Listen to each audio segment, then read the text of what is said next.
Capítulo 256 A Lei de Jeb. As últimas palavras de Endal causaram uma baita confusão na cabeça de Zaltia, que teve que questionar. Como assim? Você está me dizendo que foi um deus que criou os gargalos do caminho marcial? Como isso é possível? Muitas perguntas foram feitas de uma só vez. Afinal, a ideia de um indivíduo, mesmo que seja um deus, supostamente ter a capacidade de fazer algo daquele tipo era um pouco difícil de acreditar. Endal assinou em concordância, antes de dizer: nos primórdios da criação, quando os primeiros deuses assumiram a missão de proteger e manter o equilíbrio de tudo, eles notaram que a mesma energia que dava-lhes o poder também fluía para todos os seres vivos do universo. A nomeada por eles, energia espiritual, sempre foi uma energia pura e imparcial. Não importava qual era a espécie, região ou intenção, ela fluía por tudo e para tudo.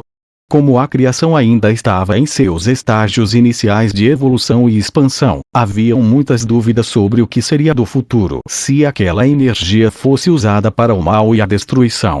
Mas também, graças a esse fato, medidas de prevenção podiam ser elaboradas e testadas. A primeira medida foi observar o desenvolvimento das espécies e só depois de um tempo definir se era ou não era autossustentável. Após apenas alguns milênios de observação, a criação já tinha se modificado bastante. Mesmo sem entender o que era ou dominar a energia espiritual, as espécies começaram a evoluir, gerando novas criaturas, algumas delas com dimensões colossais. Se tornou comum que algumas criaturas cuspissem fogo, disparassem descargas elétricas e controlassem o ambiente. Isso tudo gerou uma grande modificação não só nas espécies, como nas geografias onde elas viviam. Aquilo foi o bastante para que os deuses decidissem que aquele desenvolvimento não era saudável para o equilíbrio. O temor era que se aquilo continuasse, ecossistemas e até mesmo planetas estariam ameaçados no futuro. A única forma de impedir que catástrofes futuras acontecessem era impedindo que os seres vivos tivessem acesso à energia espiritual. A primeira e mais controversa opção foi Zeus. Zeus usou o seu dom divino, o dom dos selos, para selar os meridianos de todas as criaturas do universo. Aquela era a opção mais óbvia para os deuses, mas para que um selamento de proporções tão grandes pudesse ser realizado, uma contrapartida de 4 bilhões de almas precisava ser sacrificada.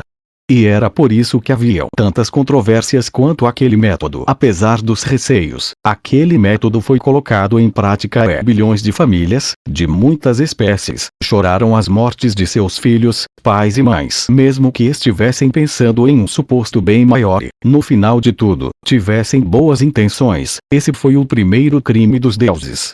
Os deuses antigos tiveram que conviver com aquela decisão que, com o passar do tempo, foi se tornando aceitável, pois, em uma escala universal, a energia espiritual parou de circular entre os seres vivos e, aos poucos, as veias espirituais e núcleos responsáveis por captá-la foram ficando dormentes em seus hospedeiros. O perigoso desenvolvimento que os deuses temiam foi parado e, sem a energia espiritual, a criação começou a regredir e chegou a um ponto onde a proliferação das espécies já não era mais um risco aos seus planetas. Isso foi fazendo com que o sacrifício daquelas pobres almas fosse gradualmente esquecido e o sentimento de que tinha tomado a decisão correta se tornasse unânime entre os deuses. Entretanto, o poder e a influência que a energia espiritual exerce no universo era muito maior do que eles esperavam. Pouco a pouco, o selo de Zeus foi enfraquecendo devido às complexidades da influência da energia espiritual sobre os seres vivos. Em algumas criaturas, o selo já estava tão fraco que alguns meridianos já tinham sido despertados. Após centenas de milhares de anos desde o selamento universal, uma nova reunião entre os antigos deuses teve que ser feita. O selo de Zeus precisava ser renovado.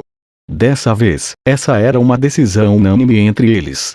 Colocados em uma balança, os benefícios do primeiro selamento foram muito maiores do que o sacrifício. Só haviam, porém, devido ao crescimento demográfico de toda a criação, o sacrifício deveria ser maior dessa vez. Mesmo assim, sem pestanejar, os deuses antigos concordaram em fazê-lo, sacrificando, dessa vez, 239 bilhões de almas. E esse foi o segundo crime dos deuses. Endal pausou a sua fala por um momento. Era evidente que foi desconfortável pronunciar aqueles números. Zhao Tian também estava perplexo. Em alguns minutos de conversa, centenas de bilhões de mortes foram relatadas e atribuídas aos deuses. Ironicamente, o sentimento deturpado de protecionismo e a devoção cega ao equilíbrio fez com que os deuses antigos se tornassem os maiores algozes da criação que eles tanto queriam resguardar. Naquele momento, até mesmo o Gold estava demonstrando um certo interesse naquela conversa. Pare de sentimentalismo e desembucha logo. Gold falou. Aquela era a maneira dele de dizer que queria continuar escutando.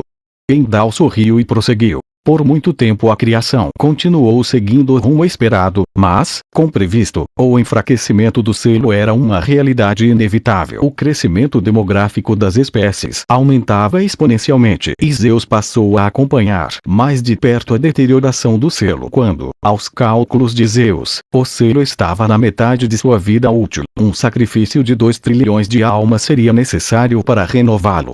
E esse número só aumentaria com o passar do tempo. Mesmo que fosse uma decisão para um futuro distante, um novo sacrifício com proporções tão grandes como aquelas tinha ultrapassado em muito o limite do aceitável entre os deuses antigos. Diante de uma opção tão destrutiva, os deuses antigos foram forçados a recorrer a um recurso tão valioso que anteriormente eles preferiram sacrificar centenas de bilhões de vidas a usá-lo. Geb e o seu dom conhecido como Alei. O dom do deus Geb era tão singular e tão poderoso que só poderia ser utilizado uma vez durante a sua vida. Na verdade, ele tinha um dom tão complexo que fica difícil até para explicá-lo. Sendo bem sucinto, Geb tinha a capacidade singular de criar uma lei física universal. No momento que essa lei entra em vigor, todo o universo começa a se comportar de acordo com as regras impostas por ela. Quando terminou de dizer aquilo, Endal percebeu que Zhao Tian e até mesmo o Gold estavam com expressões embasbacadas. Nem fodendo que um deus tem a capacidade de fazer algo assim. Gold comentou enquanto sacudia a cabeça. Eu concordo. Zhao Tian respondeu em seguida. Endal, por sua vez, entendeu as descrenças dos dois e explicou. Isso é a mais pura verdade. E eu explicarei um pouco sobre esse dom. Geb era capaz de criar uma lei física, mas isso não quer dizer que ele podia criar quantas quisesse e como quisesse. A criação de uma lei dependia de diversos fatores que somente Geb sabia definir se funcionaria ou não. Por exemplo, se Geb tentasse criar uma lei que excluísse a energia espiritual do universo, essa lei não funcionaria. Mas por outro lado, se Geb quisesse que alterar as regras da gravidade, da termodinâmica ou até mesmo a biologia dos seres vivos, ele era perfeitamente capaz de fazê-lo. Imagine como se algumas leis físicas tivessem mais poder do que outras.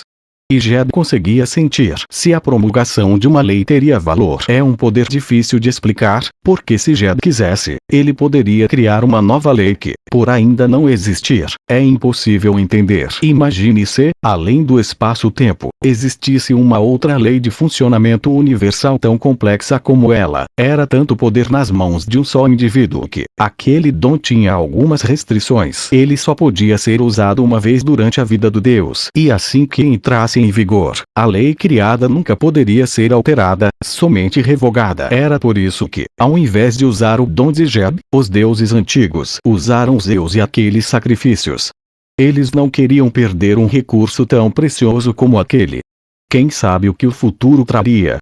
Talvez esse dom viesse a calhar em uma situação mais oportuna. Entretanto, devido ao crescimento tão grande de futuros sacrifícios e à relutância dos deuses em fazê-los, Geb foi apontado como a solução. Geb já estava preparado para essa hipótese. Quando foi solicitado, ele já tinha uma lei que seria aceita pelo universo por causa da influência e da soberania da energia espiritual. Geb teve que pensar em muitas leis, até chegar a uma que consistia em criar barreiras físicas e espirituais em todos os seres vivos. Foi assim que o sistema de níveis e reinos marciais surgiu. Várias barreiras, com tantas camadas que todos os seres do universo sofreram restrições quanto à absorção da energia espiritual. O caminho marcial nunca foi um caminho de autoconhecimento e busca da perfeição. Ele é uma clara oposição à lei de Geb e aos deuses, e somente aqueles que chegam ao topo se tornam livres das correntes chamadas caminho marcial. Quando Endal terminou essa fala, ele pôde ver que Gold teve uma espécie de iluminação, como se ele tivesse finalmente encontrado a resposta para uma pergunta que o atormentava por toda a sua existência.